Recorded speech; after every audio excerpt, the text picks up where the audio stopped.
N'hésitez pas à aimer ce témoignage, à le partager sur vos réseaux sociaux, à vous abonner à la chaîne et à activer les notifications pour recevoir les nouvelles lectures. Merci beaucoup et à bientôt. J'ai reçu des connaissances et des informations spéciales sur le but de nos vies. Et c'est que tout est connecté et a de l'énergie.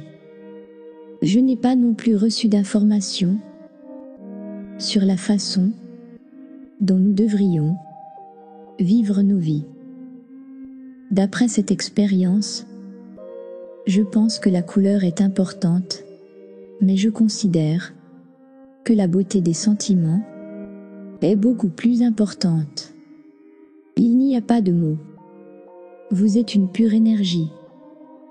Et c'est mieux que tout ce que vous pouvez croire. Je suis païenne. Et je suis tournée vers l'énergie. Lors de mon adolescence, j'ai failli mourir, et d'un arrêt cardiaque, c'est-à-dire dans le cadre d'une intervention chirurgicale. J'avais 15 ans, et j'ai été admise dans l'unité de chirurgie générale, et pour me faire enlever 4 dents, qui avaient poussé à travers le toit de ma bouche. On m'a emmenée dans la salle d'opération. 2 infirmières et un anesthésiste étaient présents. Ils étaient tous complètement encapuchonnés pour que je ne puisse pas voir peut-être leur visage. Et l'anesthésie a été administrée. À un moment donné, pendant l'opération, mon cœur s'est arrêté. Et j'ai cessé de respirer. Puis j'ai repris conscience. Je flottais. Il n'y avait ni plafond, ni mur. Cependant, il y avait une structure en forme d'arche, qui semblait être un tunnel. Je n'étais pas consciente dans mon corps physique, à ce moment-là, mais j'ai remarqué une énergie lumineuse, qui s'enroulait autour de moi. La lumière était excessivement brillante. Si je la voyais avec mes yeux de chair, elle me brûlerait les rétines. Mais c'était la plus belle des lumières, et elle ne faisait pas mal du tout. Cette lumière non seulement était éclatante, mais elle était même douce. Je n'existais pas en tant que corps physique, mais en tant qu'énergie. J'étais une énergie connectée à toutes les autres énergies. J'ai pris conscience que nous sommes tous des énergies et que nous sommes inséparables. Je ne me souviens pas du son. Non plus. La communication peut avoir été télépathique ou de simple connaissance. La simple connaissance me semble plus appropriée. L'émerveillement et la tranquillité de cet état d'être ne peuvent pas être décrits en termes humains.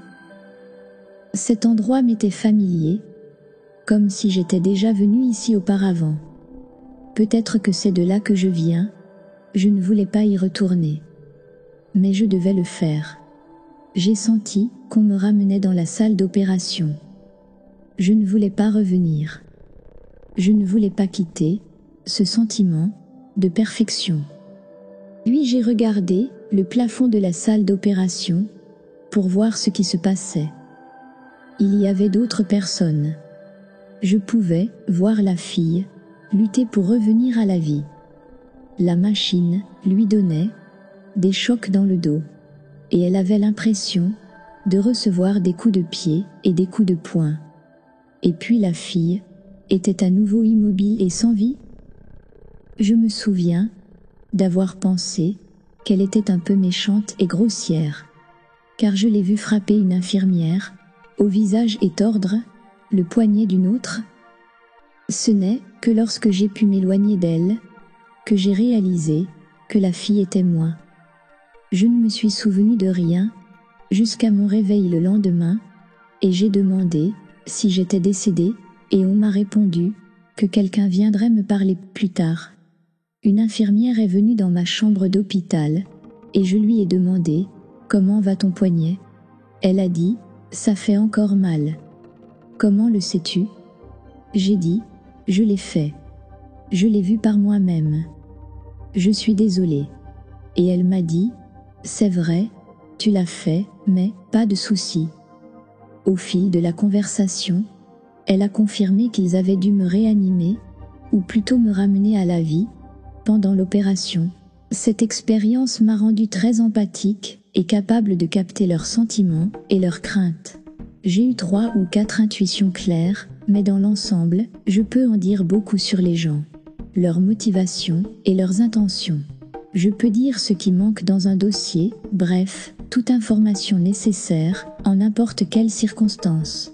À tel point que d'autres se demandent comment je fais pour savoir les choses. Juste avant ou après cette expérience, j'ai fait une tentative de suicide. Je ne me souviens pas exactement quand. On m'a dit de ne pas en parler, et pendant longtemps, j'ai essayé de garder cette expérience secrète. Après l'expérience, j'ai beaucoup de prémonitions et d'autres aptitudes extrasensorielles. Et voici quelques exemples. Ma mère, sur son lit de mort, m'a demandé si le paradis existait. J'ai trouvé ça étrange, car elle était une chrétienne très dévouée. Je lui ai dit, ce sera tout ce que tu imagines, et plus que tu ne peux imaginer. On avait dit à mon père qu'il n'avait plus que quelques mois à vivre. Au moment de son décès, il avait apparemment une conversation avec quelqu'un que je ne pouvais pas voir. Je suis allée voir comment il allait, et mon père m'a demandé s'il était possible pour quelqu'un de décider quand il allait mourir.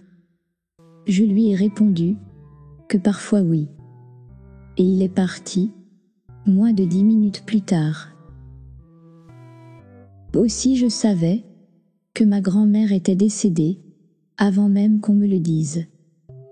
Elle était venue me rendre visite après son décès. Après mon expérience de mort imminente, j'ai eu une vision de mon grand-père qui est parti quand j'avais 3 ans. J'ai pu décrire avec précision la maison dans laquelle il vivait et les membres de sa famille qui étaient présents. Avant cette expérience, j'étais chrétienne catholique. Et bien que j'ai été élevée dans cette religion et que je sois allée dans des écoles de cette confession, je ne me sentais pas très proche de cet enseignement. Mes pratiques religieuses, après l'expérience, ont changé.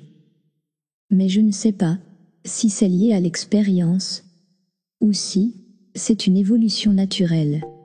Je suis païenne et je suis tournée vers l'énergie. Le contenu de mon expérience ne correspond pas du tout à mes croyances terrestres au moment de l'expérience. Avant, il y avait un avant et un après, un paradis et un enfer, un nous et un eux. Mais maintenant, toutes mes craintes ont diminué. J'ai reçu des connaissances et des informations spéciales sur le but de nos vies. Et c'est que tout est connecté et a de l'énergie. Je n'ai reçu aucune information sur l'existence de Dieu au cours de mon expérience. Je n'ai pas non plus reçu d'informations sur la façon dont nous devrions vivre nos vies. La vie après la mort existe. Le temps est élastique et contractile, et il n'y a pas vraiment d'avant ni d'après. Je pense que ces concepts ne peuvent provenir que de notre conscience physique. D'après cette expérience, je pense que la couleur est importante, mais je considère que la beauté des sentiments est beaucoup plus importante. Il n'y a pas de mots.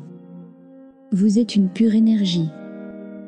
Et c'est mieux que tout ce que vous pouvez croire.